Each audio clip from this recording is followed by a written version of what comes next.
बलिया के रसड़ा में समाजवादी पार्टी के नेता और पूर्व मंत्री स्वर्गीय घूराराम और उनके भाई की 5वीं पुण्यतिथि पर एक भव्य श्रद्धांजलि सभा का आयोजन किया गया। इस अवसर पर वर्तमान विधायक और पूर्व मंत्रियों समेत हजारों लोगों ने उनकी तस्वीर पर पुष्प अर्पित कर भावभीनी श्रद्धांजलि दी।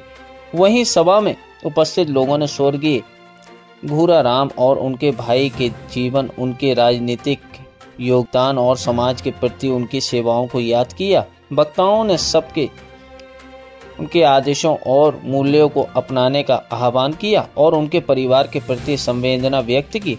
इस श्रद्धांजलि सभा में विभिन्न दलों के नेताओं और कार्यकर्ताओं ने भाग लिया, जो स्वर्गीय घूराराम और उनके भाई के प्रति लोगों के सम्मान और प्रेम को दर्शाता है।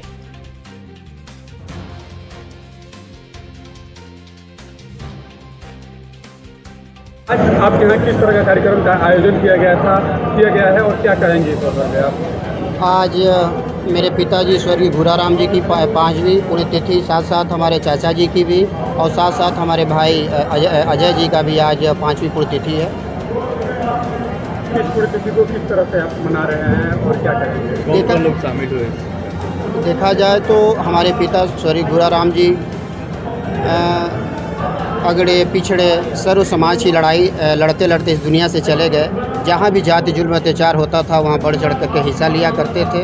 आप लोग सुने भी होंगे, जब वो लोग जीवित थे, जैसे खरगांव कांड हो गया, डेहरी कांड हो गया, धतूरी टोला कांड हो गया, जहाँ भी इस तरह की घटनाएं होती थी ये लोग बढ़ चढ़ करके हिस्सा लिया करते थे।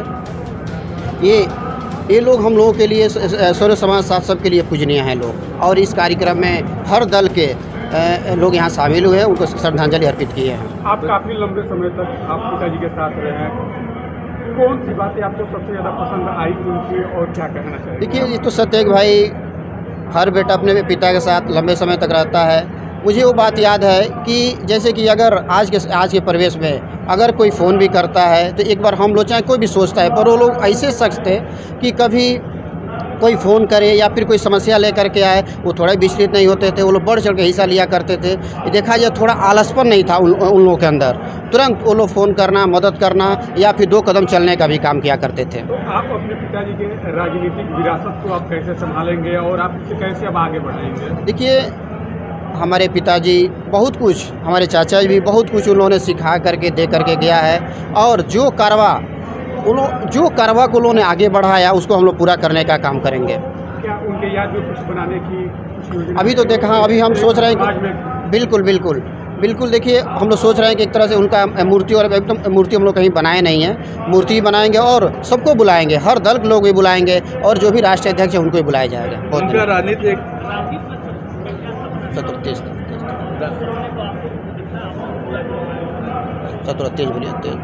राजनीति में उनका क्या सपना था और सपने को कितना पूरा कर पाए?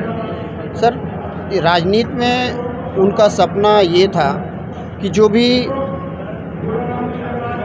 भी हमारे इससे पूर्वज जो भी कारवा को छोड़कर गए हैं उन्होंने पूरा करने का काम किया और करके भी गए। और जो भी अधूरा उनका सपना हम लोग पूरा करने का काम करेंगे। और राजनीति उन्होंने बहुत कुछ सिखा करके गया।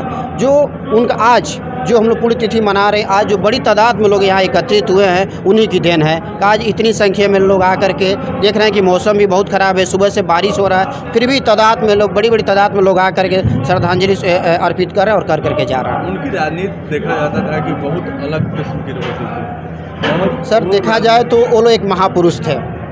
उनकी गाथा जितनी गाया जाए कम है। उन लोगों ने गरीबी से लेकर छात्र जीवन से लेकर बहुत संघर्ष करके यहाँ तक वो लोग पहुँचे थे, तो वो लोग एक महापुरुष थे। सर, आज आपके पिताजी की पुण्यतिथि है, इसको कितने भव्य तरीके से मना रहे हैं और इस अवसर पर क्या कहना चाहेंगे? कौन कौन लोग इस कार्यक्रम में शामिल हुए हैं? आज मेरे पिता श्री घूराराम पूर्व मंत्री जी का 5वीं पुण्यतिथि है। इसमें पूरे जनपद के हर वर्ग के, हर समाज के, हर पार्टी के लोग सम्मिलित हुए हैं और उनको श्रद्धा सुमन अर्पित करने का कार्य किए हैं। उनके क्या सपने थे और क्या उनके विचार थे? क्या देखिए, शुरू से हमारे पिता स्वर्गीय घूराराम जी बहुत एक छोटे गरीब परिवार के व्यक्ति थे। तो उन्होंने गरीबी को नज़दीकी से देखा था, शोषित को, पीड़ित को, दलितों को, कमज़ोर वर्ग को, जिसके साथ अन्याय होता था उनको देखा था। उन्होंने खुद झेला था उस चीज़ को। उस संघर्ष को लड़ करके वो बहुत मेहनत करके आगे बढ़े और आज उनकी देन है कि हम आज ब्लॉक प्रमुख हैं, चाहे मेरे भाई प्रधान संघ अध्यक्ष है, चाहे तमाम समाज के लोग जो भी लोग हैं उनको मदद करने का काम करते थे, आगे बढ़ाने का कार्य करते थे। और जिस तरह उनका कारवा आगे अब रुक चुका है उसको हम लोग बढ़ाने का कार्य कर रहे हैं। और भविष्य में हम लोग पिता की बराबरी तो नहीं कर सकते हैं, लेकिन उनका जो कारवा था उनके पद चिन्ह उस पर चलने का कार्य करेंगे। और जितना हो सके शोषित, पीड़ित, दलित, दबे कुचले किसी वर्ग का व्यक्ति उसके साथ न्याय हो रहा है, उसका शोषण हो रहा है, उसका साथ देने का काम करेंगे, उसका मदद करने का कार्य करेंगे, उसके सुख दुख में सम्मिलित होने का कार्य करेंगे। उनके राजनीतिक विरासत को अब आगे कैसे आप देखिए, आप जो देखा कि जो 2019-20 में जो घटना घटी उसके बाद मेरा परिवार बहुत टूट चुका था, तो हम लोग राजनीति में नहीं थे, लेकिन ऐसी परिस्थितियाँ आई जो पिता की विरासत थी उसको आगे बढ़ाना, राजनीति को आगे बढ़ाना, समाज को लेकर चलना था, तो हमारा पूरा धरोहर टूट चुका था। तो उसको आगे बढ़ाने के लिए हम तीनों भाई राजनीति में आए और हम लोग जितना बन सकेगा, जितनी क्षमता है उतनी समाज सेवा में लगे रहेंगे, समाज की सेवा करेंगे। वो किसी वर्ग का व्यक्ति हो, हर वर्ग के व्यक्ति का हम लोग सेवा सत्कार करें, काम करेंगे, उसकी मदद करें, कार्य करेंगे, उसके सुख दुख में बढ़ चढ़ कर हिस्सा लेने का कार्य करेंगे।